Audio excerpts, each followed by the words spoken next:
వినండి రేవంత్ రెడ్డి ముచ్చట ఒకసారి వినండి. కాన్స్టిట్యూషనల్ కాన్షియన్స్ అని ఒకటి ఉంటుంది కదా, కనీసం మొరాలిటీ ఏమి లేవు రేవంత్ రెడ్డికి. ఎంత చిల్లరగా వ్యవస్థలను విచ్ఛిన్నం చేసిండ్రు. గత ప్రభుత్వం కొంత ధర్మబద్ధంగా ఉన్నది కాబట్టి నడిచిపోయింది రేవంత్ రెడ్డిది. లోపలికి వచ్చారు, ముడ్డు మీద దంప అంటే బయటకు పోయారు. లోపలికి రాలేదండి, లోపలికి వచ్చిన వాళ్ళని తిట్ట బయటకు పోతారు. లోపలికి ఇట్లకి వచ్చేది మీరు పంట మాలే తెలియదు. ఎవడో గాయత్రి కొడుకు మీకు ఇచ్చినోడు ఈ అధికారం.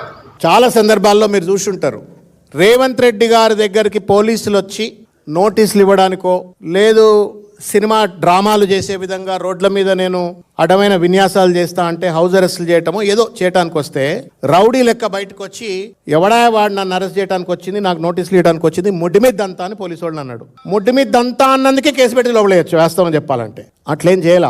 ఆ బిహేవియర్ అట్లా ఉంటే లా అబైడింగ్ సిటిజన్స్గా హరీష్ రావు గారు, కేటీఆర్ గారు కానీ, కేసీఆర్ గారు కానీ నోటీస్ వస్తే నోటీసును గౌరవించి, పోలీసులను గౌరవించి, వాళ్ళ ఎదురుగా 7 గంటలు కాదు 70 గంటలైనా కూర్చోడానికి మేము సిద్ధమని చెప్పని ప్రజాస్వామ్యబద్ధంగా, రాజ్యాంగబద్ధంగా చట్టాన్ని గౌరవిస్తూ, పోలీసులను గౌరవిస్తూ మీ ఎదురుగా కూర్చొని మాట్లాడుతున్నటువంటి ఒక వైనాన్ని పోలీసులు దయచేసి అర్థం చేసుకోండి. Don't be puppets in the hands of Revanth Reddy.